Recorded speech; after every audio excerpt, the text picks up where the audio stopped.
You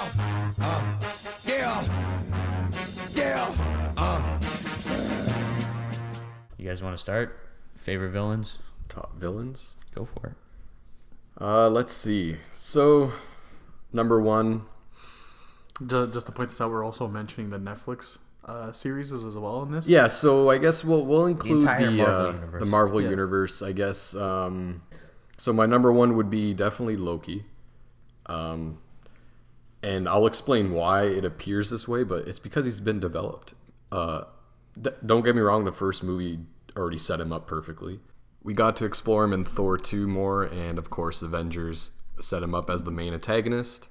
So with that, we get 3 movies to explore a villain, and we understand him. We get to understand his motives. They're clear. His anger. He's got personality, and that's mainly why people love him so much. The actor plays him so well. He makes him his own, just like Robert Downey Jr. does. And you love him. Like, you actually love Loki. And he owns the character. He owns Fantastic. And just, you understand him. Like, he has purpose. You know what he wants. He wants to be king of Asgard. Like, and there's moments where you sometimes pull for him. Yeah. You're like, you're bad, but you're cool. Keep going, right? Like, I want you to do this, or I want you to win. And, like, there are very few times where I'm not entertained by Loki. And those are times where he's kind of like, that was Thor 2 when he was in the cell being mopey and shit. But once we got beyond that, he was A-okay with me. Yeah. He was fantastic. I like that scene though, where he was dealing with his mom dying. No. There he had a reason to be mopey, but the first time they went down there, where he was just being mopey for the sake of. Oh, you mean like he was locked away and in jail? Because he was just hey, pissed. next time, he was grounded. Hey, next time, don't unload aliens onto Earth, and maybe you won't be grounded. Because he's an orphan. Yeah. You get his anger. He's an orphan. Yeah, exactly. Like, he's like Batman, dude. Alfred didn't put Bruce in the basement. Yes, he did. That's where his cave is. Yeah, like, just like you said in that scene where they tell him that his mom died, and you believe it. Like, you actually like. That's what I liked about Thor 2 is I wasn't actually sure if he was just like, you don't know what he's up to. He's playing games. Plotting. And he's always plotting, and that's what I love. But like, and at the end of the movie, you realize that he was plotting all along. He Still was. haven't touched upon it. It's been quite a few movies since, and we have no idea what's going on there, obviously in Ragnarok, but yeah, like, hopefully in Ragnarok. As far as everybody knows, he's dead in this universe. As far as they think he's dead. Who, Loki? Yeah. Yeah. And they think, he's Odin. They think he's Odin. Well, we know he's Odin, but we know now that. where's Odin? No, I'm saying the people in the universe think right. they don't know Odin's him. But like, you just get to see that, he is expressing real feelings. He's always showing his emotions. Like, when he's mad. But like, I was like, oh, did he save Natalie Portman's character? Like, did he do that, or like, was that out of character? Like, that's what I liked that they showed. Did he have heart? Like, did he actually want to save his brother from curse? Like, I feel like it was a mixture of wanting to do that and also realizing if he can show his human side to Thor, it would sell like him dying and that's all the that thing. to But Thor. like everything he does has some purpose, back door for him to do something else, and it's great. Because it's just a way to trick Thor. And that's how you do this character, and that's how you make a good villain. You make a guy who first of all, sometimes you cheer for, and almost Loki saved that movie. Yeah, let's be real. Yeah, and he's almost always a step ahead of everyone, right? In one fell swoop, he helped Thor, but then he took the throne. Yeah. And none of us know how. Right? And it's incredible, but like, I'm not upset by it. I'm not like, oh, how dare he take it from Odin? I'm like, okay, let's see where this is going to go. Like, it's very interesting. Yeah, obviously. Loved, like, when he was just a really well-developed villain. Yeah, you're right. He is. He's just, like, every scene he's in, he steals. Like, the scene when he's in the cage and he's talking to Black Widow, and you think it was such a good dialogue scene between the two. But, like, I don't know. Basically, going off of that, is the reason why all the other villains are kind of like throwaway villains compared to Loki and other people like the Netflix shows is the development time. Yeah. Darren Cross, Ronan, Malekith, they come in once and they're gone. And one and done. They're one and done, and like you just see the evil side. I'm sure if we saw an origin story to more of Darren Cross with Hank Pym when they were younger. You got to like, just so you can explore him Just more. throwaway villains. Yeah. Like that's the term for it. Yeah, and they end up being throwaway villains, and we'll get into Ultron, which is definitely the most upsetting part. But my number 2 would be Kingpin, and fantastic. Like he owns that character. He could have just been a throwaway villain. He could have just been. You see him in 1 or 2 episodes. You think he's just a brute. You think he's just whatever. He's like the main bad guy. But then obviously you get more episodes. You get time to develop with the character. You see his backstory when he's a kid. You start to feel for him, and you see that he has a purpose. He believes what he's doing is right, just like Loki does. He thinks he should be the ruler. He's the smarter one. He thinks he should rule the city. You see him building relationships. Like he's trying to be a human, Kingpin. He's just so going about it wrong. He's trying to be. He's trying. He's doing his best. He's doing his best. Sometimes he takes people's heads off with a car door, Sometimes but like he's doing his absolute best. He genuinely believes he's doing right. Yeah, and exactly, and you can see that. You can kind of see his side of it. No, yeah, and totally. Yeah, and it's really cool that the show went straight for him, right? Because they could have built up first with Bullseye. Well, we're getting an origin of him in the first season. Well, too. that's what it's but not still, even like, fully but they Kingpin. jumped into like Kingpin. They went straight into the deep end. Sure, he's not fully fledged yet. Yeah.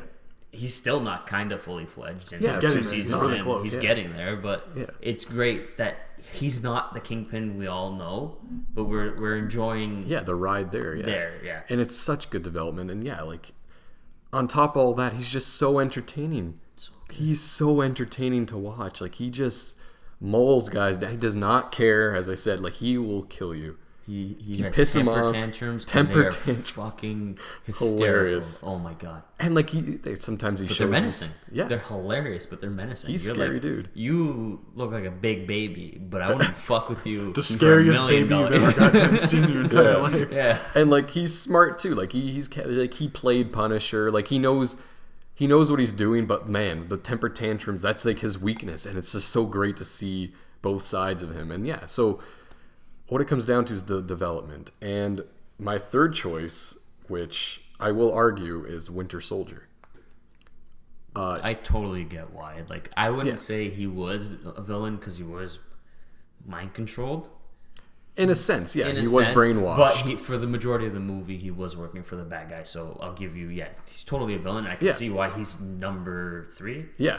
It's fucking badass. Yeah. Oh, exactly. Like intimidation, man. Every scene he's on, when he was taking down Nick Fury, like you felt the force of him. When he shot him through the walls, when he's fighting Captain America, like you feel it. Not only kicked his ass for the majority of the movie. Up until like the very last scene. Even in the last scene, he was getting his ass kicked. He was, and then Cap was just like, enough's enough. Yeah, like I got this. So like, let's do the one, Winter Soldier being a badass, and 2, like Cap sometimes holding back too. Yeah, exactly. I know, we but would at the say same that. time, like I almost believe that if both of them, because I think even Bucky was holding back a bit. I don't think so. I think he was really trying to think kill there was him. There was a moment where he in was the last fight. in the last scene. I think Bucky could have gone a little bit more, especially with an injured Cap. He could have gone a lot more because Cap just took a bullet. But he could do this all day. But my point is, I guess people wouldn't consider him a villain because we know he's a good guy. But if you look at it in the film, he's not a good guy until the very end. Even that's then questionable. But like, you feel like the terror in this guy. Like he's a solid villain choice. He's a villain in that movie. He's a villain in that movie, and like you can work with that too. Like he's brainwashed, sure, but like he knows what he's doing, and you got to see him overcome all that in the end. Like regain that friendship with his friend. Like it's such a good. He reminds me of Loki in a sense like that. It's like going back to what I said. We know he's gonna be a good guy. If you're a comic book fan, understand the comics. You know he's gonna be a good guy. He's gonna join the event. Like he's gonna be good in the end. If you look at him with like Loki, like if we knew Loki was a good guy in the end, after Thor 2, you wouldn't consider him a villain anymore. You'd be like, oh no, we're just waiting for him to become a good guy. We're waiting for Loki to become good, so he's not a bad guy. But like, if you look at this as a film, he's a bad guy. Like he's the villain of choice. He's the main antagonist. He's tortured and confused, but he is the bad guy. He's the bad guy, and you get to see that with Cap, and it's exactly why it's a great movie. We have the compelling villain, we have the compelling story for Cap, and we understand the hero side and the villain side in this. We feel for Bucky. We know he's being brainwashed and tortured, but in the end he overcomes that, and that's what's it's a great turn of events, and I love that about that, and that's why I will consider him a villain. I see your argument. Yeah. Now number 4, I will say, Purple Man. Definitely an awesome, a different villain that we've ever seen so far in the universe. Kilgrave in the show. Yeah, sorry, Kilgrave. Yeah, they call him Kilgrave. He wears purple suits. He wears a purple suit. That's enough. He's sometimes purple light, but he plays it great. He's an interesting character. Again, like you need time to explore this guy. You can't do him in just one episode. He's so interesting. His love for Jessica, like you get to see that explored. Yeah. There's something about these villains in the Netflix series, when they like someone, oh boy, you better hold on to your horses, because Kingpin will either fuck you up or Kilgrave will make yourself fuck you up. Yeah. Oh, and I love that. I love seeing his powers displayed. So my good. God, it was so fun to watch. And he's got so much personality. He plays it great. Is just charismatic as fuck. I was so excited when I heard he was going to be the villain in this show. See, I am a huge Doctor Who fan, and when I heard David Tennant was going to be on board, I was like, oh boy, because... Hope it's not Malekith. Yeah, because Malekith was played by Christopher Eccleston, who is also a Doctor Who, and he's a fantastic actor. I know, I was pumped for He that. was given nothing to work with, and his character ended up being shit. So I got really worried. I'm like, what if they're going to do this again? Again? Yeah. And nope, he killed it. He did. Fantastic. Because for me, the show was kind of boring for me. But he lit up, like he lit the show up. Every episode that focused on Kilgrave, I was so excited for. Oh yeah. It was so fun watching him. And he had so many flaws in his character, but like, oh my God, it was just so entertaining seeing what he did to people. Throw that coffee in your face. Like, it was just like, it was amazing. Like, he was just having so much fun being bad. Exactly. And here's the thing, like, going back to when I said before, like, being bad for the sake of being bad. Yeah. He has a reason. Yeah. But he embraces it and he's having fun with it. He doesn't act tortured or cursed that, like, I have to be bad because I am tortured and bad. Yeah. No, he's like, this is the hand I was played. Yeah. I'm going to use it. Yeah, he's what you would think, like, if you got powers and you really were just like a dick, that's what you do. I guarantee you, he is what 90% of the human population would become if they got power. No one would be Captain America. They'd be doing that shit all day long. He didn't deliberately, like, when that guy with the coffee, like, he tugged on his arm, like, he pissed him off. He didn't deliberately go up to people and just be like, you kill yourself, you kill yourself. Mm-hmm. He had purpose. Like, he hired people to, like, watch him all the time. It was just fun seeing that. But what were we going to say? What I liked about how he was in the show was the fact that you see how he uses those powers and like why he becomes a bad guy through the way he was raised. And he lies to you at first and makes you think his parents treat him like total garbage. But he was treated fairly bad as a kid. Like, you get it from his point. He still feels, even to this day, like with a child mentality where he just doesn't fully understand that his parents were trying to help him. But to be fair, even if they were trying to help him, what he was going through, you still get why he became that. How the torture and all that stuff. They weren't trying to torture him, but he still had a really rough childhood to become that character. Yeah, exactly. And it just adds to character development. Mm-hmm. But yeah, he was great. And again, all these characters just have a lot of time to develop. I mean, even if you count Winter Soldier, he was in Captain America. Mm-hmm. Like, we knew who Bucky was already. Mm-hmm. And that's what I'm saying. Like, it all comes down to these villains need development, and all the movies focus on the heroes. So there's really no time for that unless they're in more than one movie. And that comes down to, my number 5 is still Ultron for me. I still really liked Spader's portrayal of him. I thought he was great. He wasn't exactly what I thought of Ultron, but it worked for me. It really worked, the mirroring of Tony Stark for me. It's just there was so much more that could have been done with Ultron, like you said. Like, they could have made it like him thinking, like, oh, is the human race really that good? Like, why does he hate us? A question. Yeah. Like, that's what I think villains need. Villains always need a question. And motive. A motive. An it moment. Like, in the comic Civil War, Tony has this speech about how there's an it moment in everyone's life. There's before it and then after it. Or whether it's cancer, whether it's a war or something. There's always something that happens and that changes someone's life. And I think villains need that. Purple Man has that. Kingpin has that. heroes need that. It's just some of them don't have that. Ultron didn't have an it moment. He was just birthed into evil. And then also Vision didn't have an it moment. Well, he kind of did. He saw a window, looked outside. He's like, those are buildings. I really like buildings. That's why Humanity must be good. Right? Like, there should have been more of an it moment where, like, just realizations that need to happen. And a lot of these villains fail at that. But when they get it right, I think they do really well. And yeah. And yeah, exactly with that. His motive kind of was just really quickly done.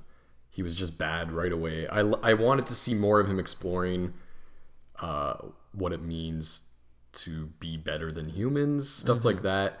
Why he was doing what he was doing. Like, there's so many good dialogue scenes with him. And like, there's a scene where he's actually sad that Scarlet Witch and thing turned on him. Like, it was like, wow, like he's like, but like, why? Why do you care? Like, it just didn't explore him enough. Because those emotions that he has would connect to the person he was before, or the character he was before. So if at any point he was that character which he cared about, like, helping people, then we'd make that connection. He's like, oh, this is before the it moment. This is the moment where he's like, I really care for those two, right? And I really don't want to see them get hurt. Yeah. That connects to his protective side that he would have had before. Right? But we don't have that. He's just birthed into evil. So when that happens, we're like, why are you so upset? Like, what do you care? Like, your evil plan's going to go through regardless, with or without them. It's just going to be a little bit more difficult. Yeah, like, right? I wanted to understand him more, and I saw it there. I felt like it was cut, but other than that as well, he had great, like, scenes. He was funny. Yeah, he had his moments where he made me laugh. There were parts where he was actually menacing, but he lost that near the end. My biggest gripe is the thing with Ultron is he's so smart, and he knows they say it in the beginning of the movie. They say he downloaded all our files. He knows everything about us, probably more than we know about each other. But you don't see him breaking them down like that. Yeah, I wanted. Oh man, he could have ripped this team apart. Yeah. Nick's gonna give it to you right now. Oh no. Why didn't he take them? Like, we didn't need a goddamn giant robot army of himself. No, he could have done it all by himself. He could have done it all by himself. That's what I was so pumped for. I'm like, okay, I hope they show him, like, evolve and stuff, which they did, again, quickly. But man, I wanted to see. I thought, honestly, the first half of the movie would have been him getting explored and him taking them all out, and them having to regroup, going to that house and, like, really figure out what it means to be a team again. Yeah. Like, what can we do now? Like I they thought did in the first one. Kind of. Yeah. But more like, wow, like, you know, like in the first movie, they defeated every situation they ever tackled. Like, they beat the Chitauri.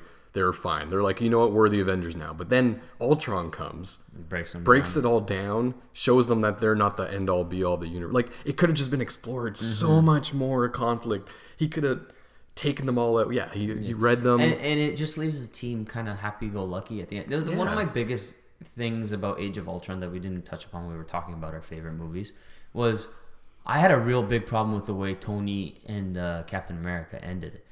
They ended off on really good terms. Like, they were like, Steve's like, I'm gonna miss you, Tony, and Tony's like, I'll miss you too, and they get in the car and separate. I'm like, you guys are about to throw down. I know. You guys were about to throw down 20 minutes ago. I'm like, this should have been the point. This is why I think Batman v Superman was the reason why Civil War got made, because Joss didn't write that. Yeah, that should have been a moment. That should have been a moment where they're like, this is it. Like, you messed up big, Tony, and, like, I'm not going to forget it. Because now when he's going to bring it up in this movie, because I'm sure he's going to bring it up at one point in Civil War, where he's going to go like, Ultron was all your fault. At the end of the movie, you're all happy-go-lucky with him. You're like, hey, I forgive you, bruh. And it was fine. And it's just... And, like, yeah, like, they had some little setup to Civil War, but I don't think Joss had any idea that was coming. Yeah, exactly. Like, yeah, definitely they could have played off the whole you created the Ultron thing, which they were setting up. When they had the dialogue when they were breaking the wood, it was such a good scene between the two, and it really set up their conflict. But yeah, going back to Ultron, he should have just dismantled that team on his own. That would have made him such more empowering. Like, there could have been, I was praying for it. I wanted him to fight the Hulk, and, like, you think, like, the Hulk, you know, the Hulk's, because the last time Hulk was the one that saved them all. Yeah. If you think about it. Yeah, he was. Well, yeah. No, he came in. He came in, he destroyed the big thing, he caught Tony, like, all that. But Tony fell because Tony saved also. That's why I'm like, well, yes. For the threat on the Earth, like they needed the Hulk. Yeah. So when we get the Hulk again this time, and like he's gonna go take down Ultron, but Ultron just hits his like points in his the body, like he reads his where what's it called? Yeah, the nerve points. Like it would have been so awesome to see how calculated Ultron was in like taking down them. Or maybe he could figure out a way to calm him down. Like the whole thing about the song. How cool would it have been? Because there was the whole thing about Black Widow doing the song and touching his hand, and then he would calm down. What if he figured that out? That would have been right. But that would have been weird. He would just man. He starts singing, and then he touches his hand, and then he shrinks, and it's all. I feel Hulk. We are friends. it wouldn't have worked. Yeah, I don't know about that, but it would have just made him more angry. No, I'm telling you, it would have worked. Maybe, but yeah, like it would have been cool to see Ultron like hit like the nerve points on the Hulk, like take him down. Yeah. Here's the thing: they introduced such an intellectual character, and didn't use his intelligence once. Yeah, he was really good at googling, and then that was it. Like once they cut him off the internet, he wasn't smart anymore. Yeah, he's as smart as any of us with an iPhone. Yeah, like that was my problem. Another issue I had with him that I wasn't a huge fan of his look. I liked most of it. Yeah. His I didn't mouth. like his feet. His mouth was always something that bothered me. I don't like his teeth. Yeah. First of the all, fact that he had teeth were teeth. dumb.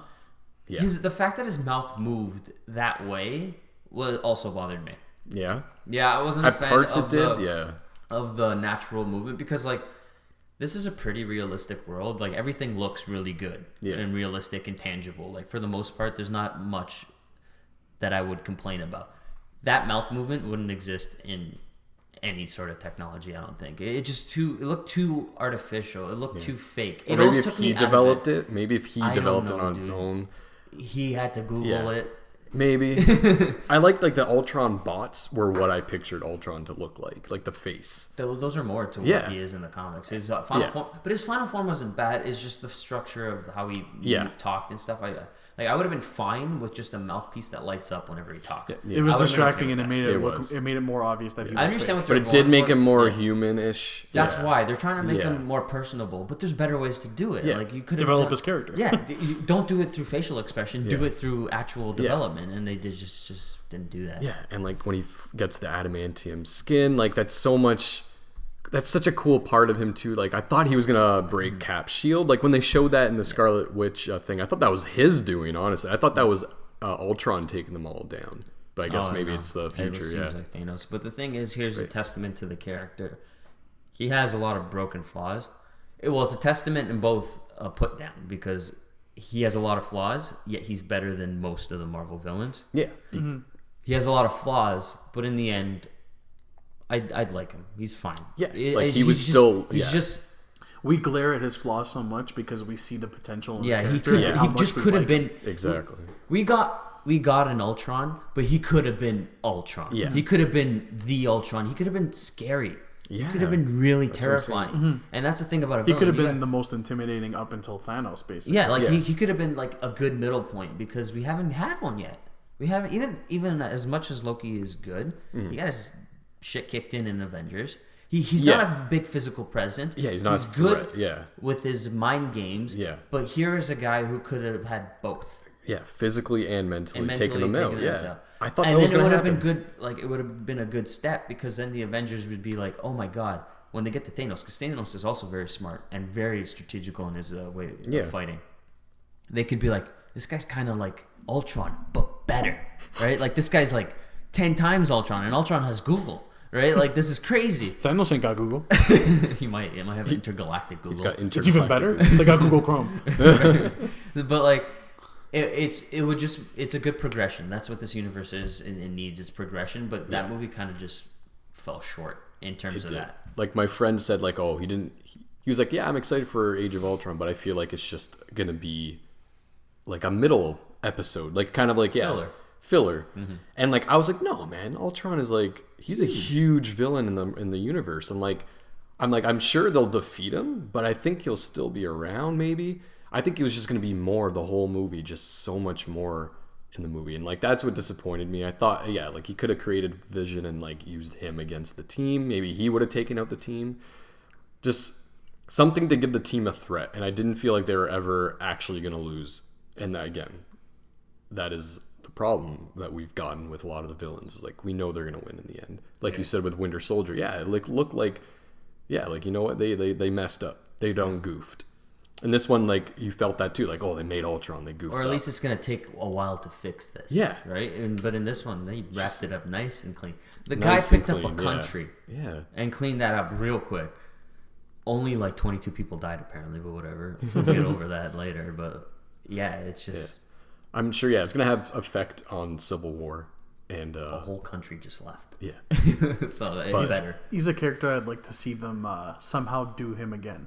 Exactly. I feel like they can do Ultron especially better. with the way they ended it. Like, it looks like Vision kills him, but they pan out. I don't know if they did that so maybe they can do him in the future, or if they did it just so, like, let's stop beating the hell out of this guy. Because you get a really human moment at the end when Vision kills him. Which that seems and I love really that. good. I love that dialogue scene. Like I'm saying, like Ultron actually had like a lot of great scenes. And, He like, does. He really does. It's just unfortunate that it doesn't play out. And like they take him out too easily, and it's just like, okay, I guess on to the next one. But like it was Ultron. It's called the Age of Ultron, and honestly, it really wasn't an Age of Ultron. It was like a day of Ultron. So for me, with my top 5, I'm actually going to start from number 5 up. And I'm actually just going to do number 5 and 4 kind of together. I can't believe it is changing it up. So different, Adam. Thanks, guys. I try my best. I really work at it. For number 5, I had Red Skull. What I really liked about him is, on my list, he's actually the most one-dimensional character. But he felt like a bad guy. Like, he genuinely felt evil. Yeah. Not just some random evil toss-away character. He just felt like an evil guy. He's a scarier Hitler. Yeah, Hitler's pretty bad. Now give Hitler a big red skull. Yeah. He's terrifying. So Super strength. Exactly. That's why I put him in number 5, because he just genuinely felt like a threat. Like, that was the good thing about the original Captain America movie, was the fact that, sure, there was parts where it dragged on. There was a lot of scenes that maybe we didn't need, but it did feel like a threat, because this is an army that's stronger than the German army at the time. And the German army at the time, this is World War II. These guys were winning a lot of battles. Like, a leader of that who's fighting Captain America just feels really, really strong and really He was definitely my intimidating. number 6. Like, if Captain America didn't beat him, he was going to take over the world. Like, You know this is what? a very You good... beat Captain America. I'll be honest. I completely forgot about Red Skull, and just saying that, we did our top 5 movies. I might have to change my number 5 to Captain America: The First Avenger. You liked it, eh? Because I really enjoyed. I enjoyed the first Sure, one, there too. was pieces where I didn't like it, but I enjoyed the origin. I enjoyed the history part. But like, yeah, Red Skull was like, He was cool. He was. he shows up in the first 2 seconds, and he's like, you know where I'm going with this. Yeah. Like, he doesn't need that much build up because of the whole setting, right? You understand what he is. He's just a branch of Nazi, except smarter, higher, and More powerful.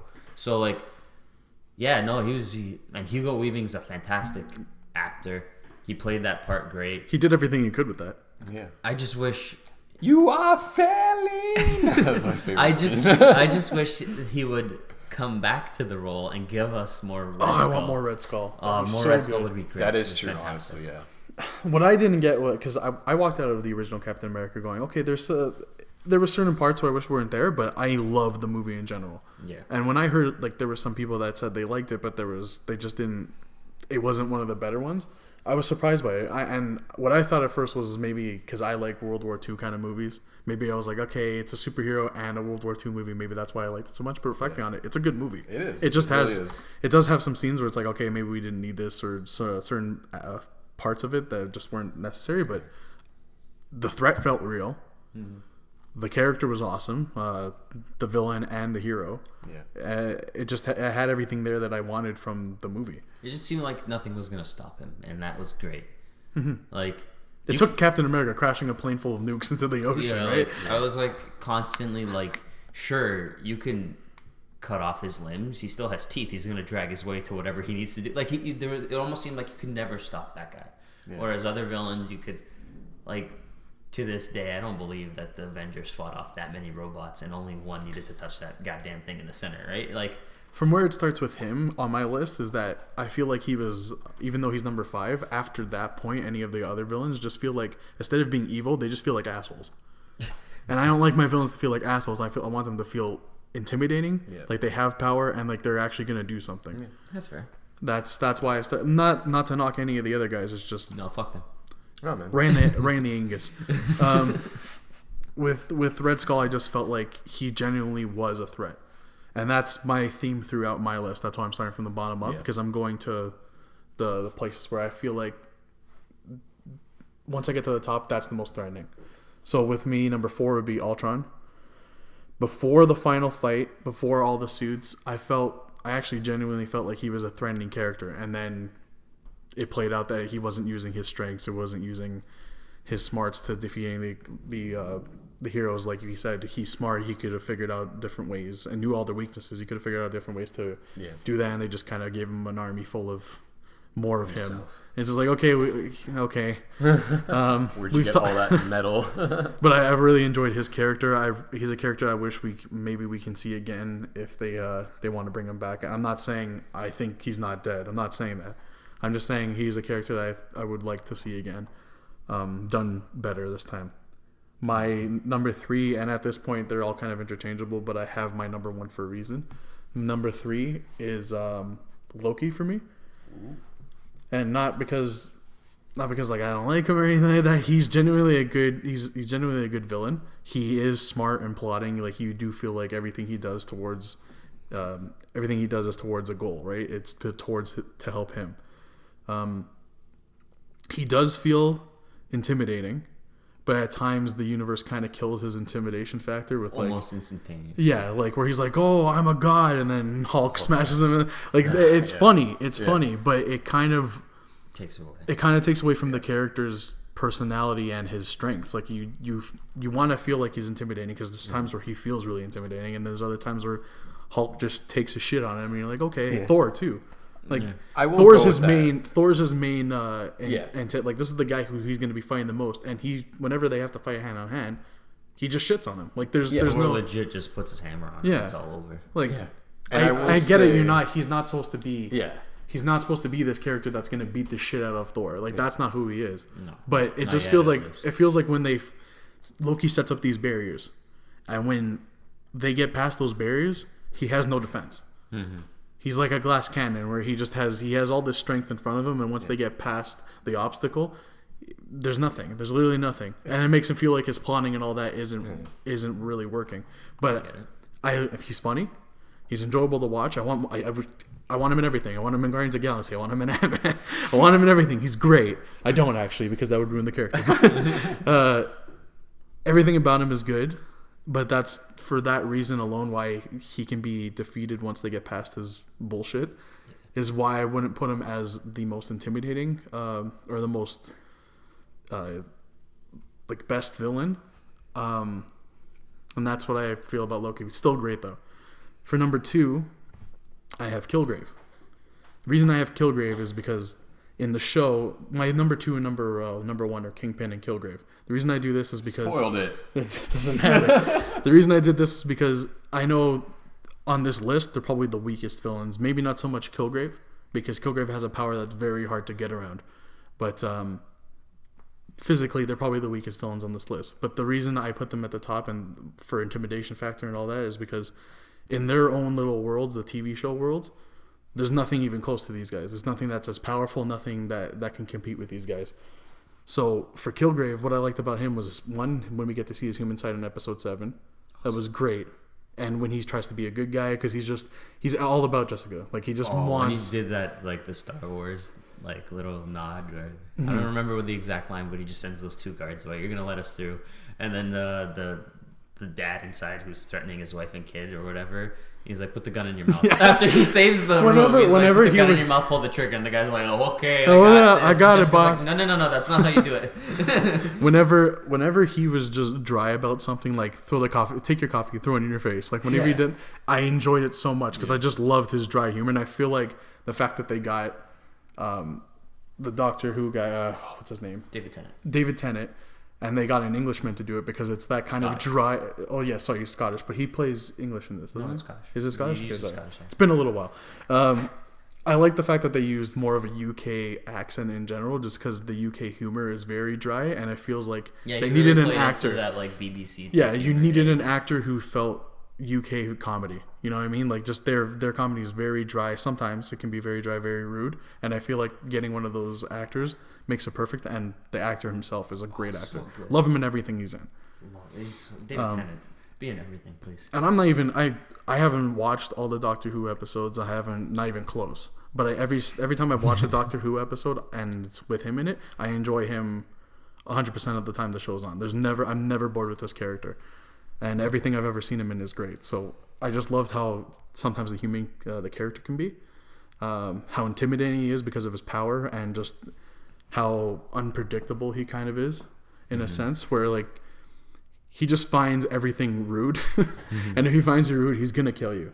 He may let you off the hook, and by letting you off the hook, lock you in a closet and make you piss yourself in there. But he can be like he can go off the walls and just kill you anytime he wants with his power. That's so intimidating wise. He's really high up there. The reason I don't put him over Kingpin, is because Kingpin's very wild as well, but he could be calculated. I like him because his power, and we're at a point in the series where we don't see him at his top level yet, but the fact that he's not at like his best yet, and he is still a major threat to any of the heroes is impressive. I love, again, Vincent D'Onofrio, the actor. Oh my god, just they couldn't find anyone better. The casting is amazing in the show. Okay, he's not built like the Kingpin. He's big. You can't find a guy like that, but that's because it's impossible to make that. It'd be like the reason they went with Tom Hardy is because you can't make a Bane unless you CGI him, right? Yeah. But when they show him working out and all that, and they show the right angles, like they make him feel like Kingpin. And every time I look at him, I'm like, that's a really good Kingpin. I like his character. I like his personality. I like Jason. Jason calls him a big baby, right? Oh, he is a huge. He's a big baby, but toddler. The difference between him and a baby is a baby shits their pants, and he makes you shit your pants. That's how intimidating this guy is. Yeah, but he'll beat you up all to crying, though. There's a difference. But that's what makes it even worse. That makes you think it's not going to stop. He'll be the most emotional in the room, but you're still getting your ass. He will make you feel bad for you. He'll make you feel bad for him while he's beating the shit out of you. Yeah. So I pick Kingpin just because I really enjoy every time I see him on the screen. I enjoy his character, and I feel out of all of them, just in his setting, because Daredevil's good and all. He's blind, and I know blind people are awesome. But like, you can't to beat Kingpin in that universe is really, really hard to do unless it's the last episode of season 1. Oh, right. But it takes 5 minutes and a suit. But the reason I say this is just because, like I said before, we haven't seen him at his best yet, and he's this good already. So once we see him at his best, that cane, dude. Exactly, and the white suit with the purple handkerchief. So once he gets there, I'm excited to see that. Yeah. So that's my list. You, Jason? My number 1 is the Mandarin. Oh shit! Yeah. Wait. Which one? All 3 of them. Oh, well, there was a third one. Oh yeah. Who's the third one? Tony Stark was the third Mandarin. Oh shit! Fuck. Was that one? I thought the third one's the real one, right? Like the real one. I don't even know. So who's the second one? I guess Aldrich Killian, and then third is Trevor Slater. It's a lot of Mandarins. I want my birth. Sorry. That's up for the worst twist of the century. I am the Mandarin. But no, in all seriousness, my number 1 is also Loki, and I won't get into. But you're wrong. But yeah. Oh, thank you. Thank you. I'm joking. You're right. It is the Mandarin. Like I said, top 3 are a mix-up. It can be. It's fine. More I personal totally preference. get where you're coming from. I see it. I say Loki for the same reasons. I'm not gonna get too much into it because he's been developed. We see where he's going. He's funny. My big thing with him is he's super passionate. You can really, really see that he is passionate about what he's doing. Human as well. To the point where he's almost like in tears whenever he like gets foiled too, right? And I like the idea that he's very human. Yeah, and here's the thing: we've seen him get shit on for a nice giant. We've seen him get shit on tons of times, right? Like the Hulk killed him. Thor has beaten his ass on multiple occasions. It's just you always see him lose, but he always manages to make me go, fuck, man, how did he get there, right? Like at the end of Thor 2, he got his ass kicked. He's on the throne. I'm like, how do you keep doing this? I'm like, it's like he's like a Super Saiyan. The more you beat him up, the better he gets. He just doesn't stop, and he keeps going. And that's how he comes back from the beatings. He gets the Dragon Balls. And he just doesn't stop, and that's what I love about him. And like, there's nothing wrong with Tom Hiddleston. Oh my God, this man was born for Loki and nothing else, and just he's so fun. Casting makes everything, and they keep nailing it. He was just so much fun, and like. The thing is, his movies, for the most, except with the exception of the Avengers, aren't that great. Thor 1 is okay. Thor 2, mediocre at best. But Loki is amazing in all of those. And Loki always comes out on top in all of those. And I always come out going, I don't know what just happened, but I know I like Loki in it. Right? Like, there's never a point where I'm like, he was pretty poo. Like, never. He's just fantastic. And I really enjoy it. That's a credit to the writing and the actor as well. Yeah, it's just... They know what they're doing with that character. I hope they learn how to do that with everyone else. Bless you. That happened right after you're good. That's fine. We'll just pick it up. No, we're gonna keep that. Edit that in. My number 2 is Purple Man because number 1, love David Tennant, and he killed that part. Number 2, that one man fucked up so much. Like. His power terrified me. Like, I had nightmares from his power because, like, the first time, like, he killed anyone in the most stupid banana bread boy caught it. The girls, the Japanese guy with the the girl's parents in the guy, elevator caught it. Like, and they're just like those little things. Those little things carry on and continue to the point where I don't remember the girl's name. The girl who was charged with murder of her parents, but in the end, she had to fucking off herself just so Jessica could do something about it, right? There's just he took you to the brink, he took you to the edge, and I don't think any other villain has done that yet. Just taking you to the very, very edge and have to push you off. And there were so many times in the series where I was like, you know what? I want him to win. I want Purple Man to win. I want him to win so badly. And like, he was just so good. He was just so good, so funny, so charismatic, so likable. He's just like perfect. I'm like, make a show just for you. I want to see you do stuff, like, because you're just so good. And that's what makes the ending very disappointing. Yeah. And in the end, I understand why they did it, because you can't just have Purple Man walking around. That's too strong. If he gets his hand on one Avenger, it's over. You can't put him in jail. Yeah. He's just going to get out. Yeah. So they killed him. They snapped his neck. Never been so angry. I got up and physically yelled. I'm like, no! Like, the good guy won. And I'm not one to usually go for villains. I'm very much the type of guy that goes for heroes. I'm the usually. opposite. Yeah, I know a lot of people go for the villains, but I usually like go for the characters. heroes. In this one situation, I was like, no, man. He had it. He had his plan. He had a purple suit. He was in love. Why are you guys so mad at him? He just really wants his girl back. I know he's a rapist, but come on. He does awful things. He ruins people's lives. Name me one thing. He's in love. Just let him go. I just said rape. It's just, it sucks. Yeah. But like, he was so good. It's very hard to put anyone above him except for Loki, and that's just because I've been on a journey with Loki. But Purple Man he was only there for he's only there for one season, but he will stay in my mind forever. He was scary. Like, and he was scrawny. There's nothing about David Tennant that makes me go, oh, he's terrifying. Like, I wouldn't want to fight him. Whenever you walked into a room after he was there, it was a mess. Yeah. The chaos. When she walks into the apartment and there's a guy blending his own hand. Yeah, like, and you're like, what happened here? And it's just those things, like, he doesn't look intimidating, but when he walks into the room, you're like, shit, I must listen to this guy because some shit might go down if I don't. Put your gun in your And it's a power like everyone wants. Like, so just tell people, and he does it so offhandedly. Like, he does. Very dry. My favorite line in the entire series is like, I don't even know what I say sometimes. He's like, this is so careful. I have to meticulously pick every word. The other day I told a man to go screw himself. Could you imagine what he was thinking?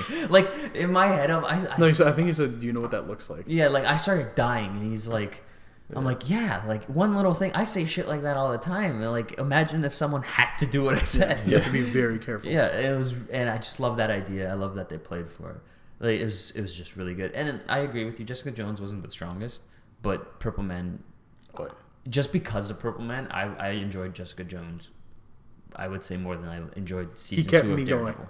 He kept me going throughout the series. I I was always waiting to see him again. Yeah. Yeah, exactly. He's terrifying. Just And love it. I feel like they used him very well in that series where they didn't show him like every episode all the time. No. Because you need him to be there for the points that you need. And just like Loki, he would get beat often. He looked like he was backed into a he corner got his ass multiple he got times. beat a lot of times in the show. He got captured and then a lot. he would always end up on top. And he is crazy because Sometimes it wasn't due to his I know, intervention. sometimes Sometimes it it was was just people are screwing up, stupid. But the scene where he makes the two wives cut each other with a knife. Yeah. That was the hardest thing I've ever like. It was really hard for me to watch. I was just like, oh my god, like this is a thing that he can do this, right? Like I love the police station scene, probably the best of his. oh yeah, everyone with That the was- it's just oh, and how scary is it that like as a person who's being told, you know what's going on and you know like he told me to do this and I can't stop it. Like that's terrifying to me and it's it just tapped into my inner fear and it just sold it. My number 3, I'm going with you guys. It's like Kingpin. Kingpin just kills it. These Netflix series just keep getting it right. Not Whiplash.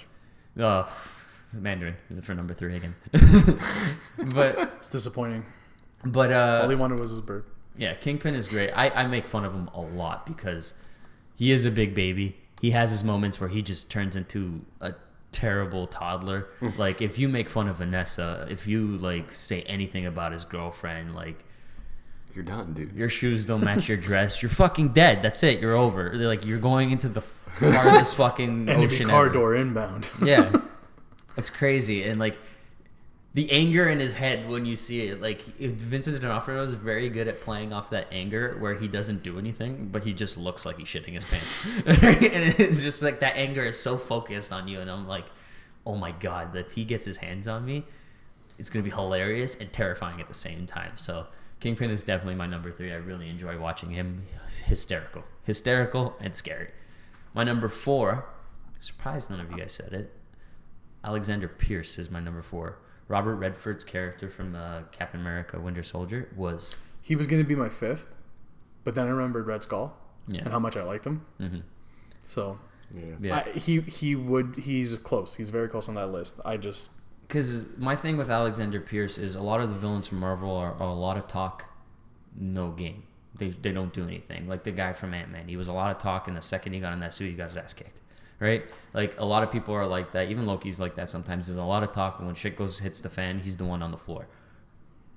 Robert Redford almost took down everything. Alexander Pierce almost took down everything. Almost imploded world government. He basically did.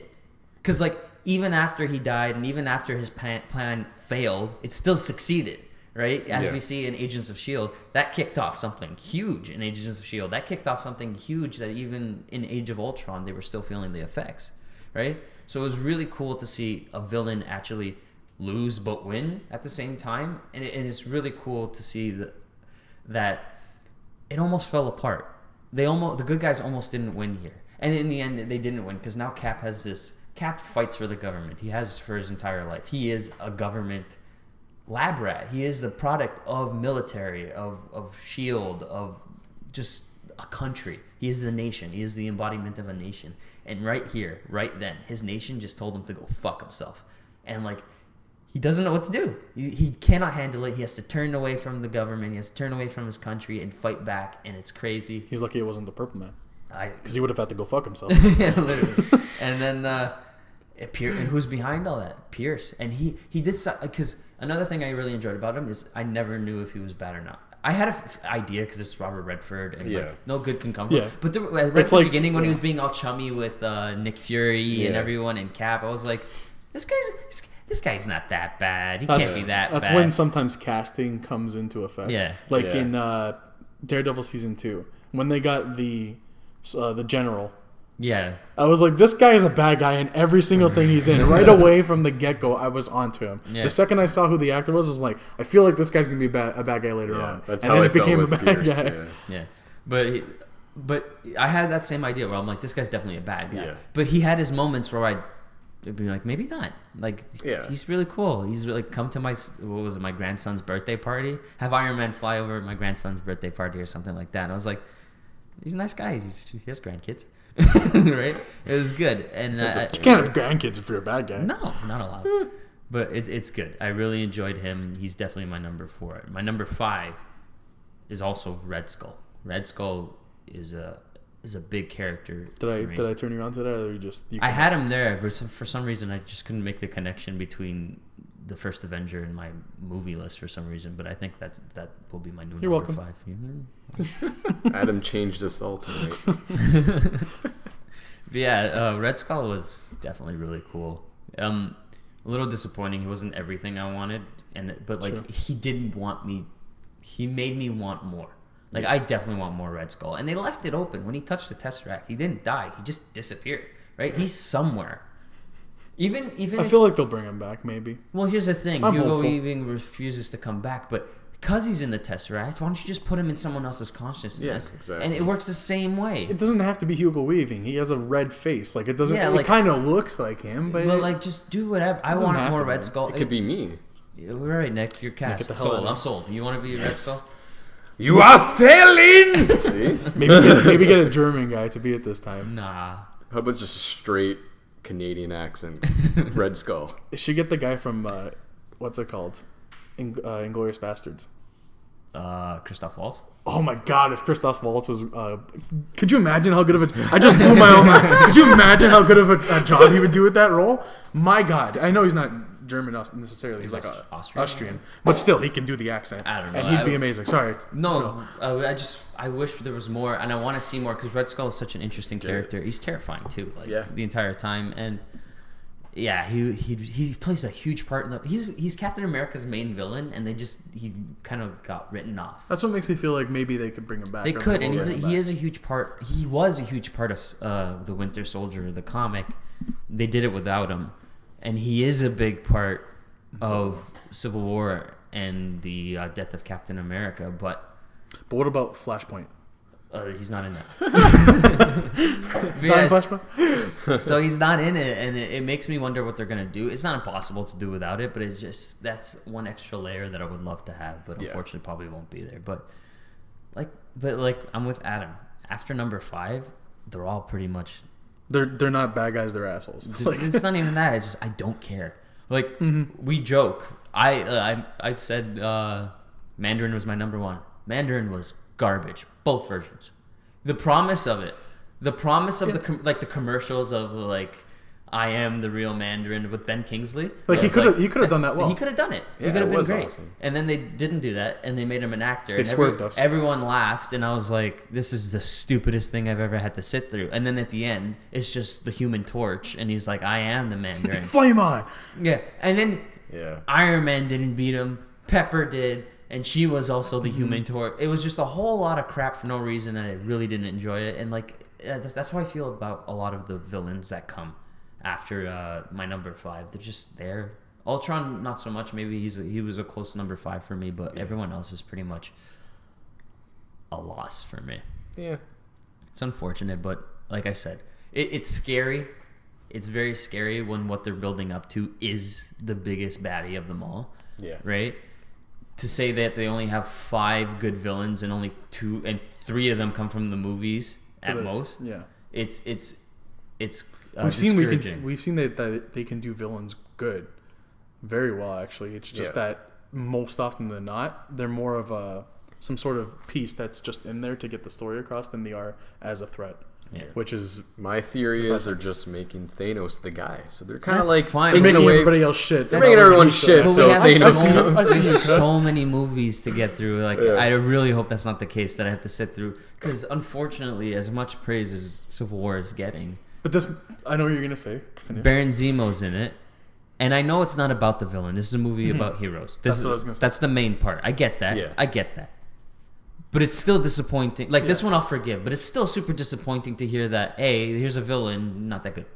Like I've heard some. To be fair, reviews- the villain himself, though, from the books, is like he's not total garbage, but he's nothing. But he's key to the Civil War story. I He's guess. the main reason why he gets villains to go after the heroes. And I know that's probably not the case in this. It's just he plays big Hey, parts. maybe. I mean, Crossbones is there. One villain. They don't have enough villains. They kill them off. They kill every single one off. So like they can't even do as that. far as we know, Yellow Red Jacket's Skull's dead. Red Skull's in another dimension. Oh, but Baron Zemo would not control Red Skull. No, he The wouldn't. But opposite. that's why Red Skull's better than him. But yeah, it's just disappointing to hear that. Like, he doesn't even need to be in the movie. So Yeah, probably not, but we'll see. But yeah, hopefully but the what villains is get a better. villain, Jason? Like I said, it's an it moment. It's motive. It's question. It's why you do it. They're like, no one is. I think a good villain is never truly just bad. Sometimes it's just the What about the Joker though? Joker's for chaos. Yeah, he has no like real motive. Wasn't He his, just wants to see. But he yeah. does. He wants to Isn't see his- everyone. His number one motive is to get Batman to kill him. That's what he wants. He wants Batman to kill him. So, I guess, Isn't his it moment though becoming the Joker? but we don't even know. We don't know what it is, Yeah. but something along the lines back then made him Yeah. turned him Well, into here's this the thing. monster. His Yeah. it moment for me is Batman. Yeah. Because his it moment is before Batman and after Batman. Before Batman, he was a criminal. He was a jester. He did what he needed to do. He caused problem. After Batman, he went.